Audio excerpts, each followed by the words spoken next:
Mr. Speaker, I rely on the 92 of the rules of this House to proceed to say that this morning we were informed that one of us has been summoned to the Parliament above. It's quite regrettable for me to be the carrier of this message to this august House. Speaker, the member was seen over the weekend, hale and hearty, was able to undertake his committee work,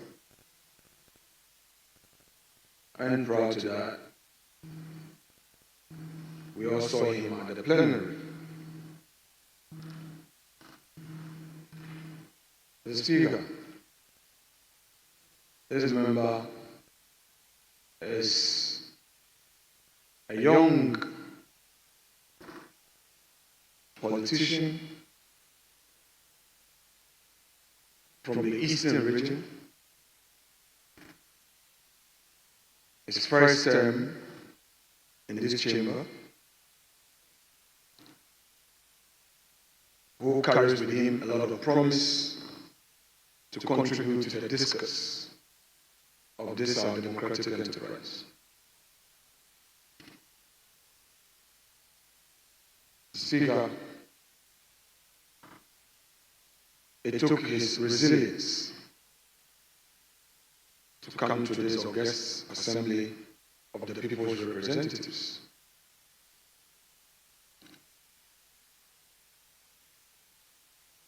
He was determined to serve his people for the term he was elected to serve. Mr. Speaker, the caucus of the NPP minority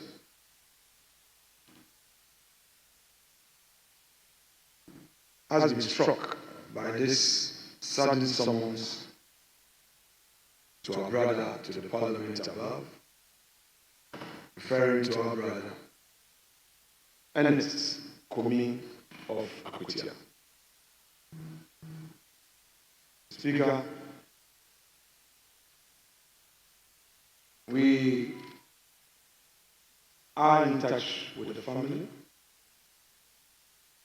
and as it is customary,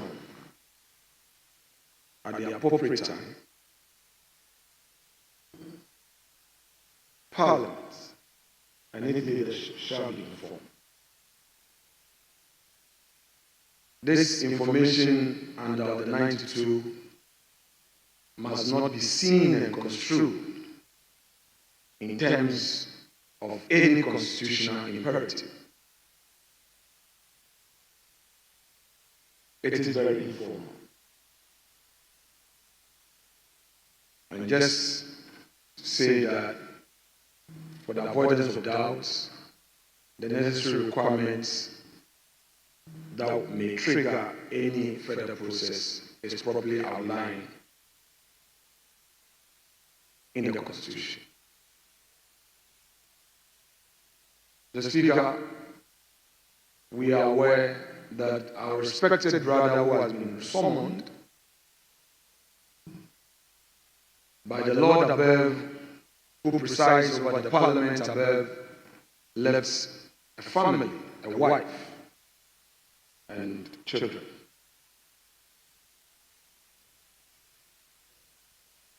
I am, through this medium,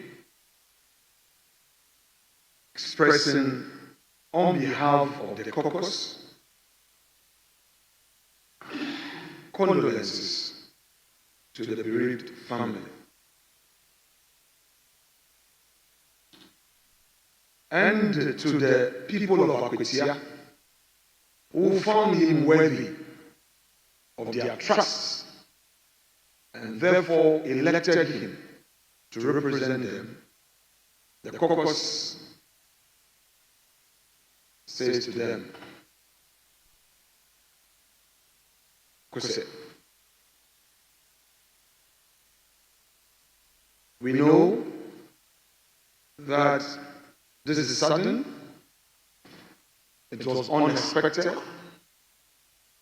The member was not seen as somebody who was unwell, and therefore you are pained. But like we say, God knows best.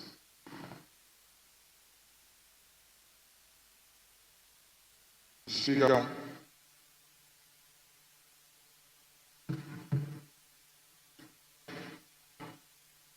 I just checked the background of this young man, born 1984, pursued his first degree, and per his public records, he's pursued 3 second degrees: an MBA in corporate governance, an LLB in law, MSc in defense and international politics, served previously as a security manager prior to joining this chamber. Mr. Speaker, a lot can be said. For now, I would want to leave it here by way of the credentials he brought to this house. The Speaker, his records in this house, both at the plenary and committee levels, are quite profound and are known to all. Above all, this brother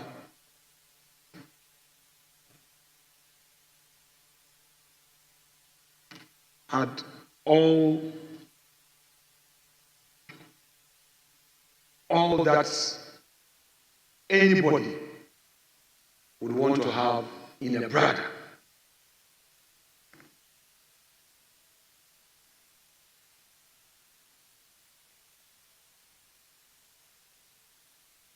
He lived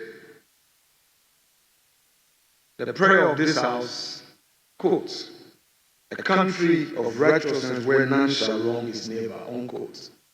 No one can ever say that in his few months in this chamber, he was controversial or wronged colleagues. He was always there, seeing him every day happy and all. Mr. Speaker, this house is aware that today we program a couple of business. The majority leader informed us last week of business for this week.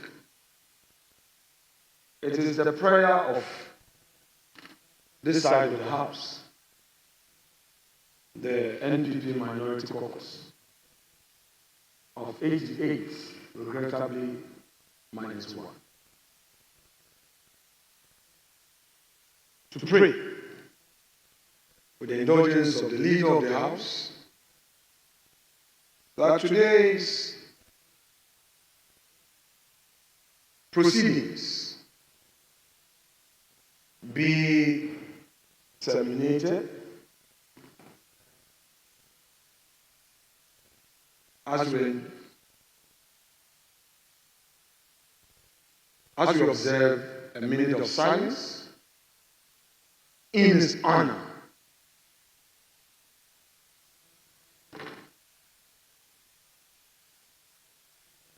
The Speaker, it's a very sad day. Sad day to a family, to a constituency, to democracy, to parliament, and to the people of Ghana.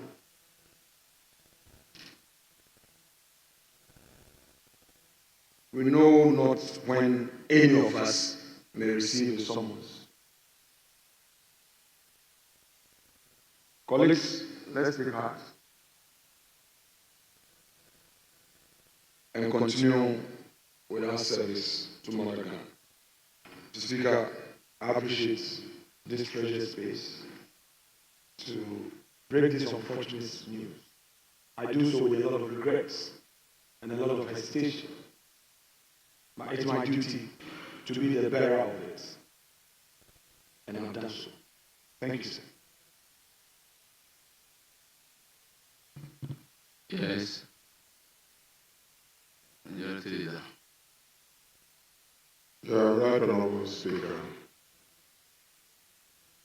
Definitely, and arguably, this is one of the saddest days of this House.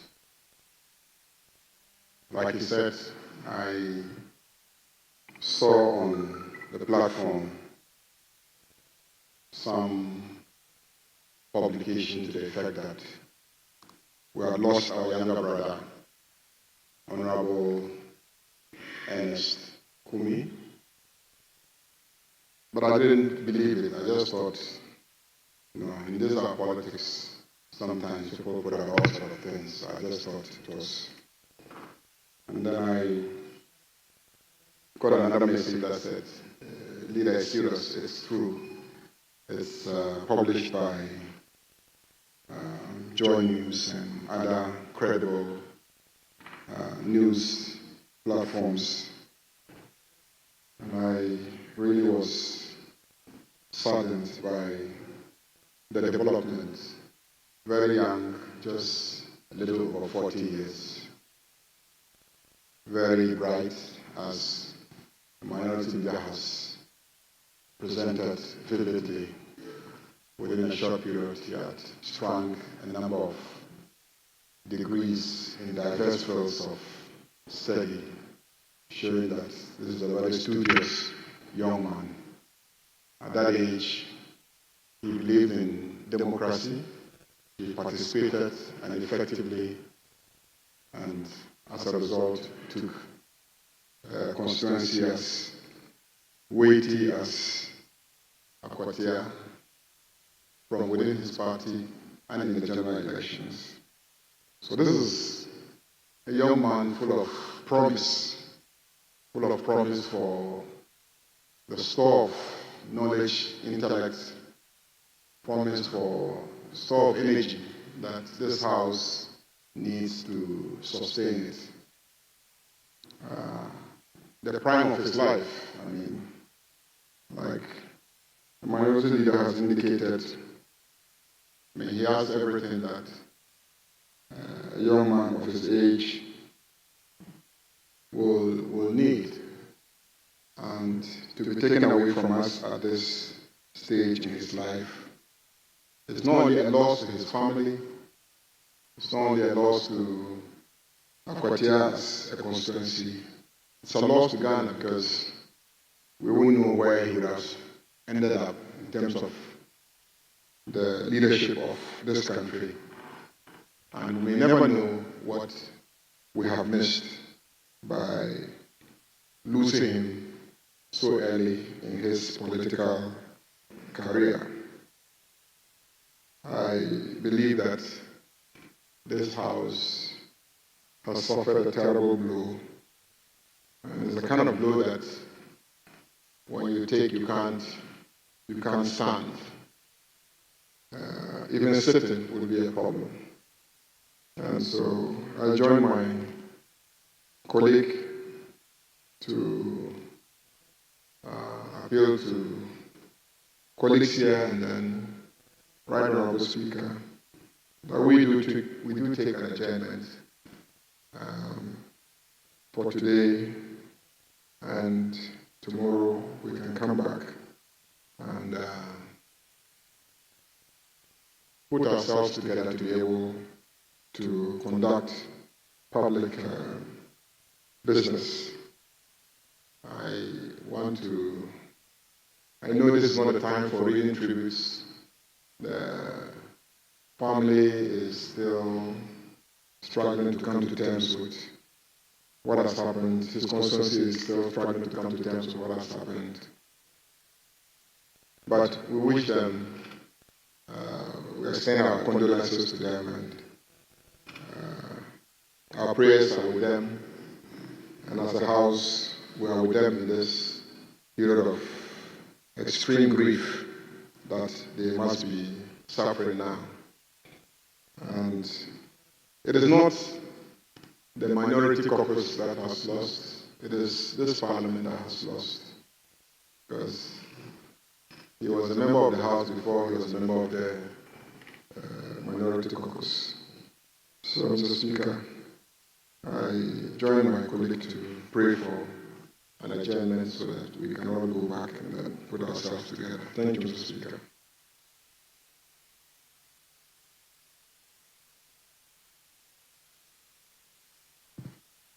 Honourable members, may we observe a minute's silence.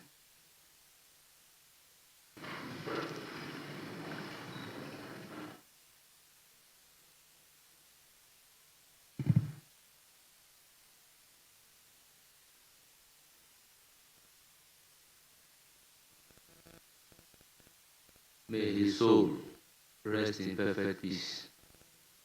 Amen.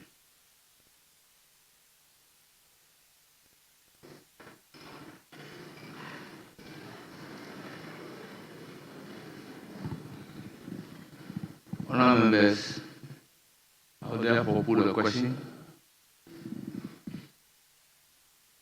for adjournment. As many as are in favour of adjournment, say aye. Those against say no. The ayes have it. The House is accordingly adjourned till Tuesday, the 8th day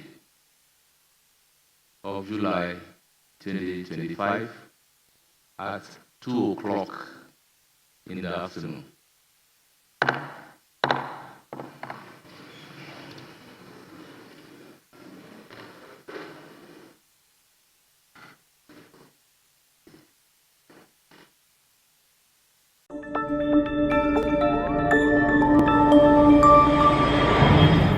Citizen TV, Accra, Ghana. Citizen TV, the citizen's power.